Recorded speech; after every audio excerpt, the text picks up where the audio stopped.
Oh, okay, there you go. Thank you.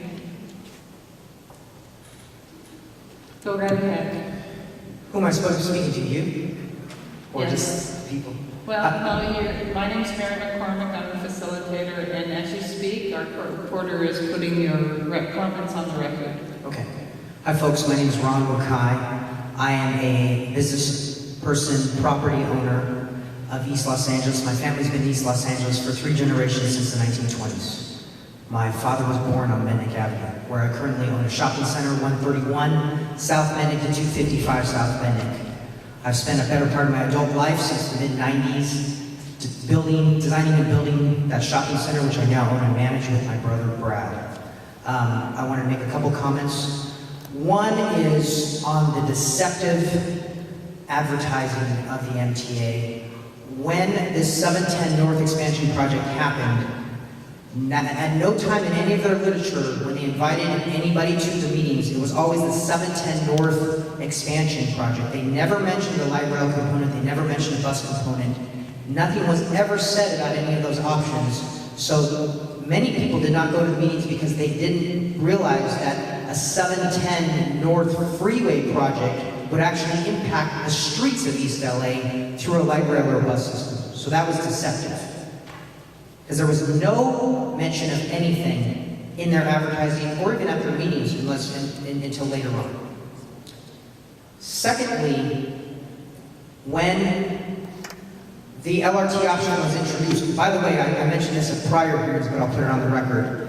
There was no public outreach in East Los Angeles for a significant period of time until we as the business owners found out about a meeting they were having in Monterey Park and we crashed the meeting, which I thought was incredibly deceptive and unfair. When they did start anemic marketing efforts in East Los Angeles, it was very targeted, and it was meant to target the people, in my opinion, that didn't have a real stake in it and that weren't going to make waves.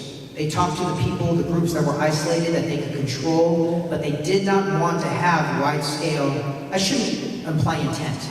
It seems like they didn't want to have the people that were really stakeholders. I was on the Gold Line Committee. I am a property owner on Mendick Avenue with the light rail right in front of me. I am intimately involved in East LA, in the political affairs and the business affairs. I didn't know about this at all. So if I didn't know about this, I was either sleeping, which I wasn't, or they were not trying to inform the people that needed to be informed. When the LRT option was introduced, it was introduced as the only option. Sorry, the engineer said we can't change it, which I find that very difficult to believe, that they're going to put they give us one light rail option with no community input. Absolutely zero community input. They put someone on the LRT committee named John Walker, who we don't even know, no disrespect to the man, but he's supposed to be our representative in East LA, and nobody knows who he is. He's some bureaucrat from Public Works, and that's our representative in East LA. I'd like you to ask if you could wrap up your comments, please. Sure. Third, my shopping center is going to be taken. I've asked point blank, many people have asked at these meetings, prior to this meeting, is any property going to be taken? They said no. They are lying, because per the MTA document, which I'll submit in the record, says required property tickets for the LRT alternative, and it lists all the addresses in my shopping center. They straight out lied to me and said no property would be taken, and now they're going to take my shopping center, which is my legacy, which is my family, with no prior notice. That is patently unfair. Thank you. Thank you. I'd like to invite Kevin Osobilo up, please. And also Trish Gossett would be next.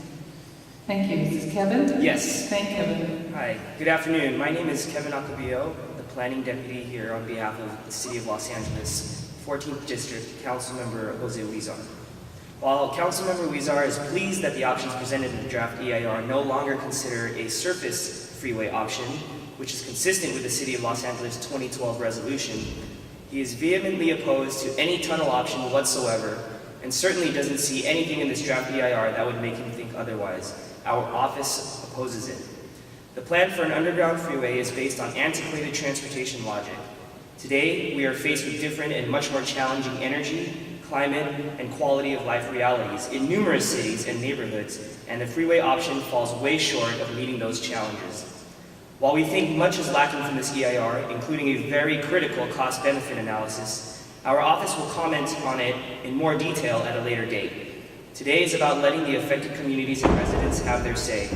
We do encourage CD14 residents and others to come to later meetings, especially the one being held in El Sereno on Thursday, May 7, 2015, at the Los Angeles Christian Presbyterian Church at 2241 Northeastern Avenue. Thank you. Thank you. And our last speaker is Trish Gossett. And Hi. Trish, you had signed in earlier, so I have your Thank you. early speaker card. Yes, I'm so sorry. Oh, no, that's fine. No problem. I was out doing outreach in the foyer with my 5 boxes of EIR documents. We have a representation of the scope of the document, the draft EIR, that North 710 study out in the lobby. And it's huge. Anyway, point made. I was out there doing outreach and it was very revealing. First of all, I'd like to know if there's anyone here from the public that had a hell of a time finding this place today.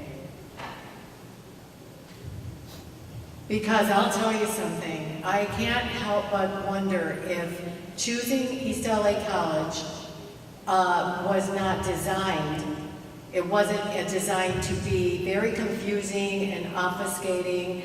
And, you know, for me, I think it would have been easier to get into the middle of a Rubik's Cube.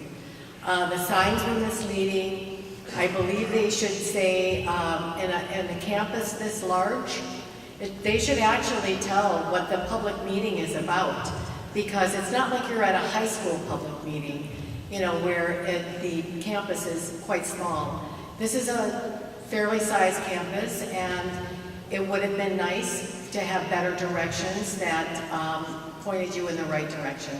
And there was absolutely no parking directions whatsoever, other than what that was on the website. And that's not been typical at Metro, you know, outreach meetings. So anyway, that's my big complaint for the day.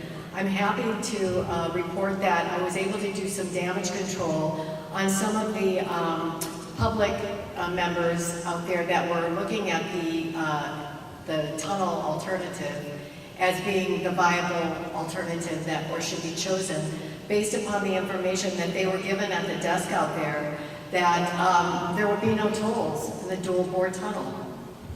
And I was beside myself, as you can imagine, that people representing Metro are lying to the public and saying that tolls are not part of the equation when it comes to the dual bore tunnel, because we all know better.